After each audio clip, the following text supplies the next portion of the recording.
कहते हैं कि जोकर के बिना सर्कस अधूरा रहता है। जहाँ जोकर नहीं है वहाँ सर्कस इनकम्प्लीट है। जहाँ विलेन्स नहीं है वहाँ सिनेमा अधूरा है। लेकिन यहाँ एक अजीबोगरीब बात है कि जहाँ क्लाउन्स नहीं होते, जहाँ सिरफिरे नहीं होते, वहाँ political party incomplete. Political party में ये जो सिरफिरे क्लाउन्स होते हैं, जोकर होते हैं, इनके बिना ये पॉलिटिकल पार्टीज इनकम्प्लीट है। तो बहुत से जोकर्स देखे हैं और जोकर्स में भी अब अलग-अलग किस्म के जोकर होते हैं।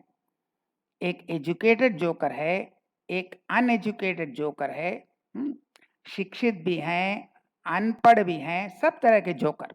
जोकर से भरे पड़े हैं, उसके बिना पॉलिटिकल पार्टी कंप्लीट ही नहीं होगा। अब एक जोकर बंगाल का है, भाई ऐसा चीज बोलो जो तुम कर सकते हो, ऐसा चीज मत बोलो जो तुम नहीं कर सकते, यह असंभव है। जैसे अगर कोई कहता है कि मैं मुख्यमंत्री बना तो 5 साल में एक भी चोरी नहीं होगा, एक भी डकैती नहीं होगा, ऐसे नहीं होगा, ये इम्पॉसिबल है। तो ऐसा चीज बोलो जो पॉसिबल है। तो उसने कहा था अगर मैं सत्ता में आए, हालांकि उसके सत्ता में आने का कोई चांस नहीं है, कम से कम अभी 20 साल 25 साल तक तो कोई चांस ही नहीं है सत्ता में आने का। वैसे उसका सीट, उसके पार्टी का सीट और भी कम होने वाला है। 18 से 12 हो गया, जो कह रहा था 25-30, उसका 18 से 12 हो गया, अभी और खराब कंडीशन में जा रहा है।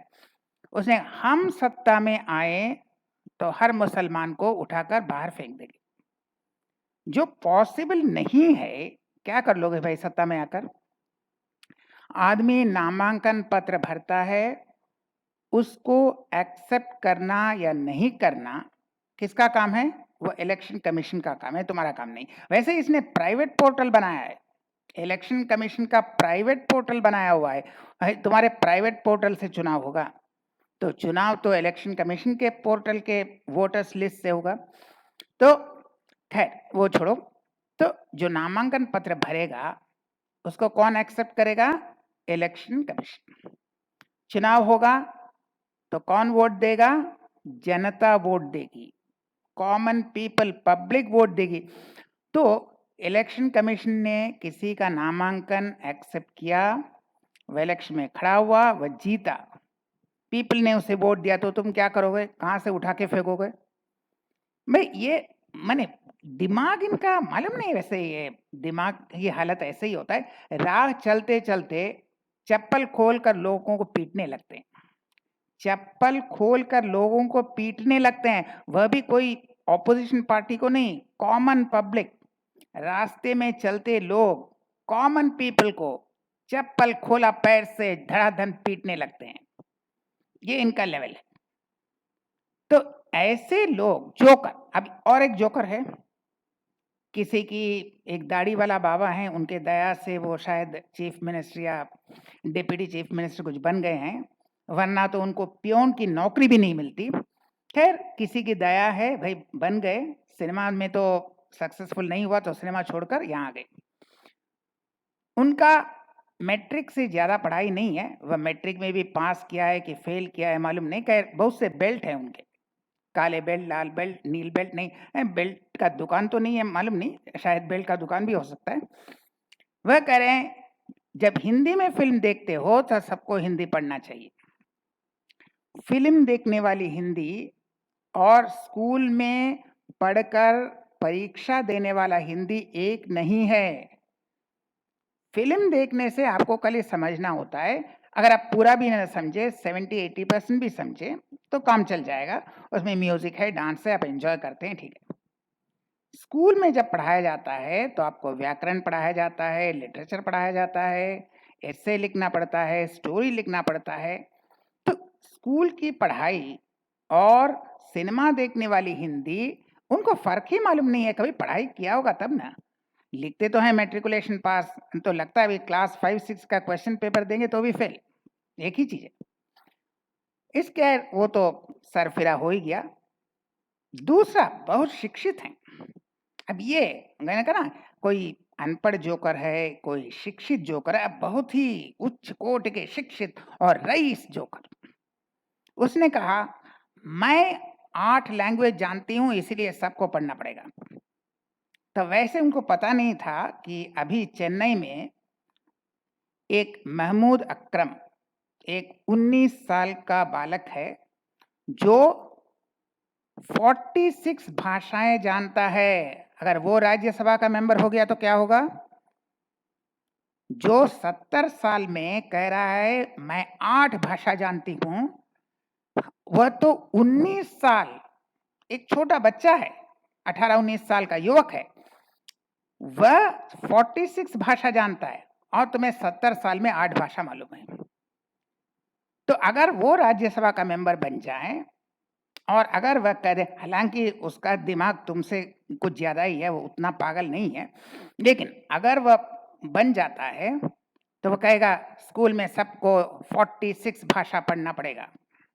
तो फिर क्या होगा?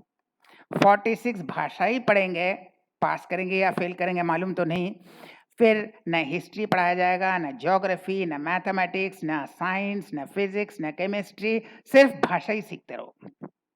और वह मैट्रिक से आगे बढ़ भी नहीं सकेंगे, शायद मैट्रिक तक भी न पहुंचे, उसके पहले ही फेल करेंगे। फिर क्या करेंगे भाई? वही ब्लैक बेल्ट में जाएंगे, black belt, red belt, green belt, blue belt, इसी में जाएंगे। तो क्या होगा?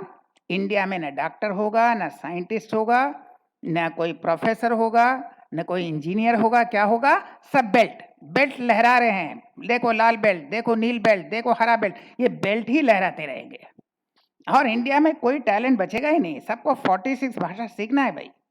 अब 46 भाषा में फेल भी हो गए, मैट्रिक पास किया या फेल किया, खैर वो अलग बात है, उसके आगे बढ़ नहीं सके, तो अगर दाढ़ी वाला बाबा का कुछ दया रहा, उनका आशीर्वाद रहा, तो शायद कुछ नौकरी मिले, वरना प्यून का भी नौकरी नसीब नहीं होगा। तो चलो बेल्ट लहराओ, ब्लैक बेल्ट, ब्लू बेल्ट, नील बेल्ट, सतरंगी बेल्ट लहराओ।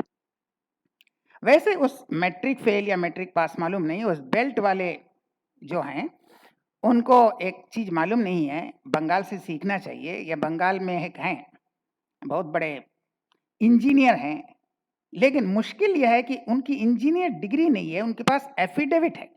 वह एफिडेविट में कह दिया कि हम बहुत बड़े इंजीनियर हैं, सर्टिफिकेट नहीं है, कोई डिग्री नहीं है, कोई यूनिवर्सिटी का या कॉलेज का डिग्री है ही नहीं, लेकिन एफिडेविट में लिखते हैं हम तो बहुत बड़े इंजीनियर हैं। तो उसको सीखना चाहिए, वह भी शायद एक एफिडेविट बना ले, हम बहुत बड़े शिक्षित हैं।